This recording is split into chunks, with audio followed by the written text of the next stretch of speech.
Horizon 17, la doc, on parle de la documentation qui accompagne le microsite Horizon 17 et la réflexion sur l'avenir de la bibliothèque publique qui porte le même nom dans cette 4e capsule aujourd'hui-demain.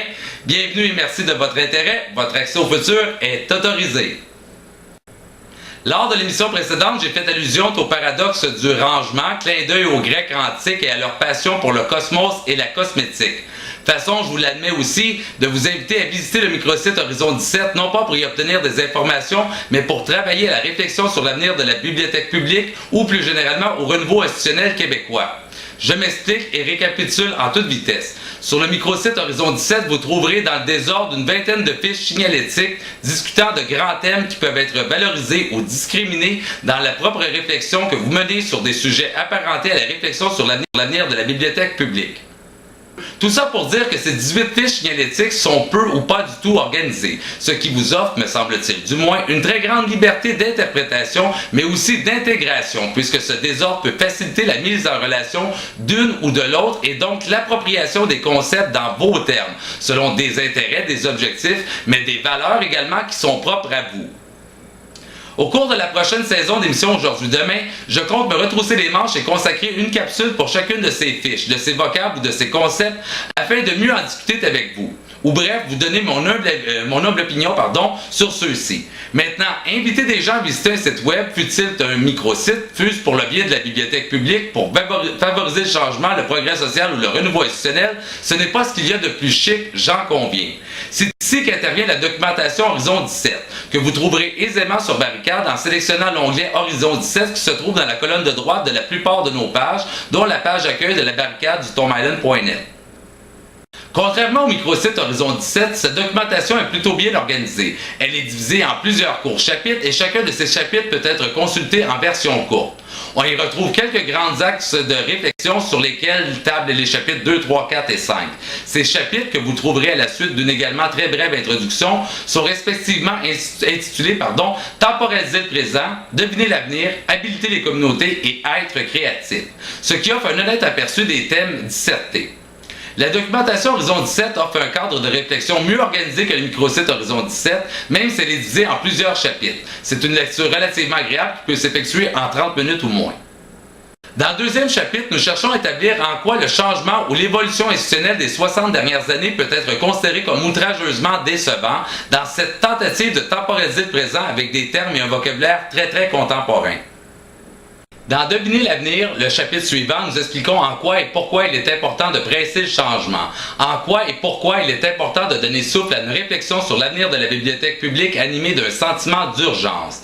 Un sentiment d'urgence qui dépasse l'arrivée de bouquins numériques pour rejoindre celle de la traduction de nos institutions publiques ou démocratiques dans notre démocratie 2.0, mais également notre démocratie historique, qui a vu, au cours des 60 dernières années, des centaines de théories critiques monter en flèche également, bien avant que les Facebook, les Twitter et les blogueurs de ce monde s'en mêlent. Tant d'idées cooptées par nos institutions sans qu'on ait l'impression aujourd'hui qu'un véritable changement institutionnel ou démocratique se soit produit. Parlez-en à nos voisins du Sud, encore prisonniers de leurs deux grands partis politiques sans véritable possibilité de troisième voie. Parlez-en aux Québécois également, qui lors des dernières élections générales ont vu arriver une telle troisième voie avec la CAQ, mais qui plutôt que d'incarner des valeurs apparentées au progrès social ou plus généralement à des valeurs constructivistes, a misé sur le thème de la loi à miser tout même sur le thème de la loi et de l'ordre, sans doute le thème le plus conservateur que le monde politique a pu connaître, encore une fois, historiquement. Tout ça nous fait craindre que la belle période du multiperspectivisme, de la critique postmoderne, date de l'aile, tire peut-être à sa fin, et peut-être même révolue, et que si une prochaine période commençait aujourd'hui ou demain, il faudrait cette fois-ci se tourner derrière et faire sérieusement la fronde à nos critiques culturelles, mais aussi à nos agents culturels pour avoir failli à la tâche, avoir ignoré cette belle période baroque pour engranger le changement, et plutôt s'être couché devant le pouvoir qui, sous des allures de cooptation d'idées, s'est fait très coercitif dans les faits. Parmi les exemples les plus éloquents auxquels on peut spontanément penser, l'adoption d'indicateurs et de mesures de succès ou de progrès liés à la maximisation des profits, même en éducation, en santé, même en culture, l'acceptation plus large des voies communautaires comme des services de première ligne, quasi parapublics, mais à une fraction du coût, même si ce même monde communautaire se professionnalise parallèlement. Et finalement, peut-être le manque de solidarité envers les femmes qui prennent soin des tout-petits en CPE, sur qui on va plutôt vite pour dire qu'elles sont censées ne pas coûter trop cher. En termes de progrès social, vous connaissez peut-être mon exemple favori. C'est un postulat quant à nos structures profondes en devenir. Ça ne repose sur aucune preuve, mais j'en fais un argument effrontément.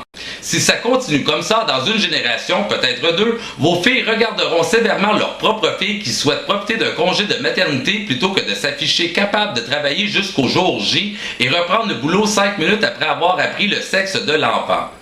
C'est sans doute fantastique pour le monde des affaires. Après tout, le sexe faible a voulu être payé autant que les hommes, qu'elles en paient le prix. Mais sur le plan du progrès social, je ne vous suis pas du tout, mais alors pas du tout, si vous en décelez un quelconque. Aussi, lorsqu'on parle d'habiliter les communautés dans le chapitre 4 de la documentation Horizon 17, nous ne nous tournons pas vers les clientèles habituelles, celles qui, pour toutes sortes de raisons, nécessiteraient peut-être un quelconque support ou une quelconque habilitation pour mieux exercer une forme ou une autre de pouvoir dans notre société ou notre démocratie, mais plutôt vers les bibliothécaires. Ces gens particulièrement bien instruits, des membres on ne peut plus à part entière de l'intelligentsia de notre démocratie et des agents culturels habilités justement à habiliter les communautés qu'ils desservent. Je parlais des agents. Il suffit que ceux-ci soient bâillonnés par une neutralité institutionnelle qui est de la poudre aux yeux. Donnez vite, ça presse, c'est urgent, le pouvoir de s'exprimer, le pouvoir de participer tant à la culture qu'à la contre-culture à ces gens. Le sentiment d'urgence qui anime la réflexion Horizon 17 ne stipule pas qu'il y ait une crise quelconque en la demeure, si ce n'est une crise potentielle de confiance envers nos institutions. En guise de chapitre de conclusion, nous privilégions la créativité et l'originalité dans les démarches entreprises ou considérées pour assurer la pérennisation de cette très belle institution qu'est la bibliothèque publique. Sa livraison de services constitue une forme de production de code que les générations suivantes seront appelées, on le souhaite, à décoder ou à interpréter et constitue en soi un pur produit culturel. Aussi, Horizon 17 se veut critique envers les pratiques, les démarches et les réflexions qui préconisent toujours une plus grande intégration, une plus grande homogénéisation de l'identité bibliothécaire. Un peu comme le laisse peut-être deviner le commentaire que j'émettais à regard de la fiche signalétique du microsite Horizon 17 sur les véhicules de valeur lors de la dernière capsule, l'émission 3 de la série Aujourd'hui-Demain. En guise de conclusion, cette fois-ci de la présente émission, je crois qu'il est d'une très grande importance d'affirmer que la bibliothèque publique est capable de se renouveler et que c'est tant mieux si la culture numérique l'oblige à revoir son offre de services et la livraison de son service, mais aussi qu'il faut aller plus loin et qu'il faut y travailler.